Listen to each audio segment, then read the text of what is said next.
Dhe e fundit që kam është një ngushëllim për veten time dhe për ju bashkë me mua, që i kemi hyrë detit në këmbë dhe që është mirë ta ndaj me ju, sepse i kemi hyrë detit në këmbë kur kemi vendosur të bëjmë një kthes që tjerët mbase kanë qenë më të zgjuar se ne, që nga viti 1912 nuk e kanë marrë përsipër. Kanë pas arsyet e tyre në vend i vogël, me shumë lidhje, me shumë komshi, me shumë kushëri, me shumë interesa. Ne e kemi marrë përsipër. Të pavarësojmë pushtetin drejtësisë nga pushteti politik. Kemi marrë përsipër që të jemi pushtet, edhe brinjët t'ja lëmë dispozicion drejtësisë. Nuk kam asnjë pishman për këtë.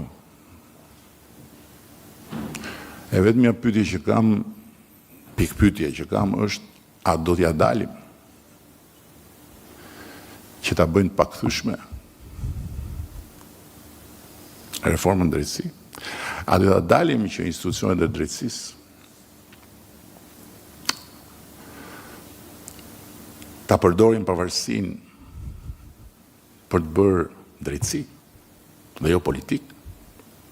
Dhe kur them politik, tu nuk është çështje me njërin apo me tjetrin. Të paktën në rastin e Spakut, është e padiskutueshme që s'është çështja me njërin apo me tjetrin. Kur them politik është me që njërin po e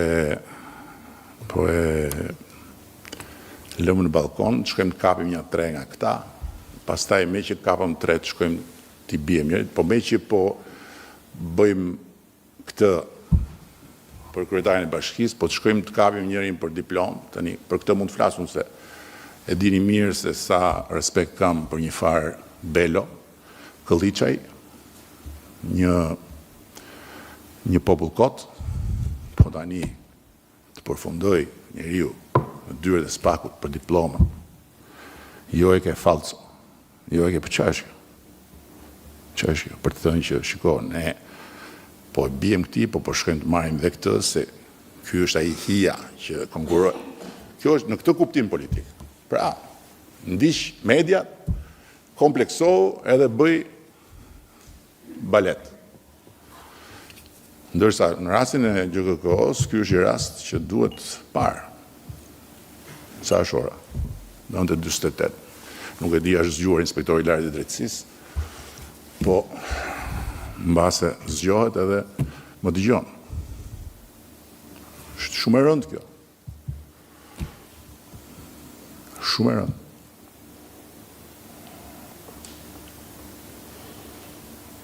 Shumë e rëndë. Edhe mos bëjnë gabim në vinë kërkojnë telefonin tim. Se i bolli kanë mbledhë gjithë telefonat e Shqipërisë aty. Shkojnë të merren me faktet.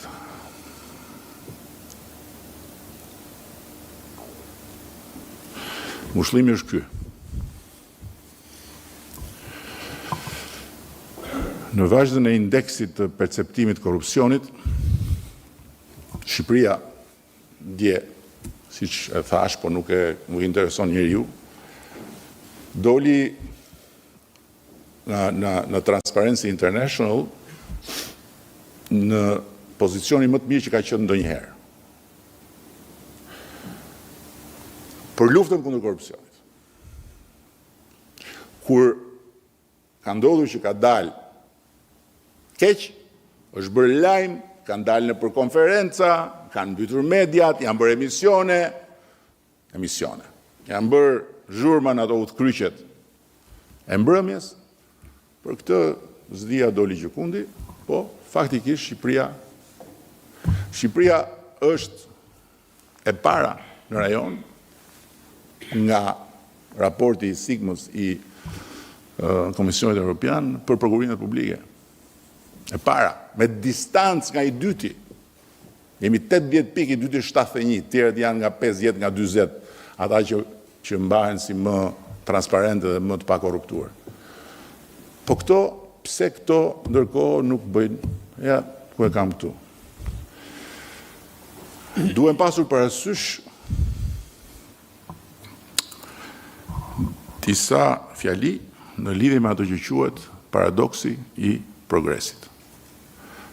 Në kuadër të perceptimit të luftës kundër korrupsionit, arritjet në luftën kundër korrupsionit, në shumë raste, në vend që të ndërtojnë besim, çojnë në cinizëm.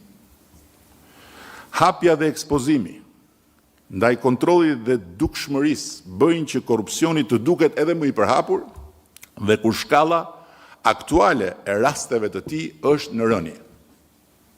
Vendet e Europës lindore, gjatë dhe pas antarësimit në BE, pësuan një rritje në perceptimin e korrupsionit, edhe pse bën reforma institucionale, edhe pse agjencitë antikorrupsion ekspozuan rrjetet e rrënjosura.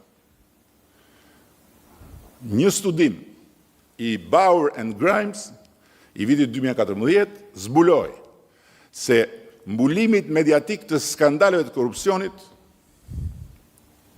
I bashkëngjitet një perceptim publik më I lartë për korrupsionin. Kjo do të thotë që përpjekjet e suksesshme antikorrupsion nuk përmirësojnë ndjenjat publike. Në vend të kësaj, ato shpesh zbulojnë të vërteta të pakëndshme që kanë të bëjnë me pjekurinë demokratike. Ky është telegrami që kam për ju sot I ngushëllimit, por unë dhe ju, ne, Partia Socialiste, nuk tërhiqemi në të gjitha rastet.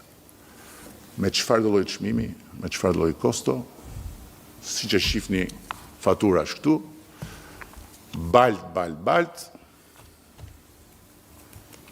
qeta e hajdutëve, edhe pse jemi një qeta hajdutësh që kap hajdut, ndihmon të kapen hajdut, mbështet kapin hajdutëve, prap, qeta hajdutëve është.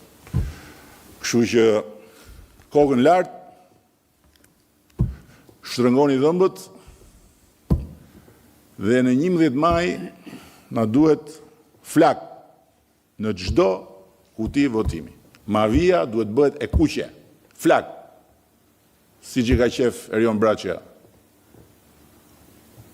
në ngjyrat e kutive. Tërmet nga poshtë, flak nga lart, edhe në 11 maj do marrim mandatin e 4 dhe mandati I 4 do të jetë mandati I standardeve demokratike të drejtësisë. Faleminderit edhe Taulanti sa më përshpëriti vetëm përpara.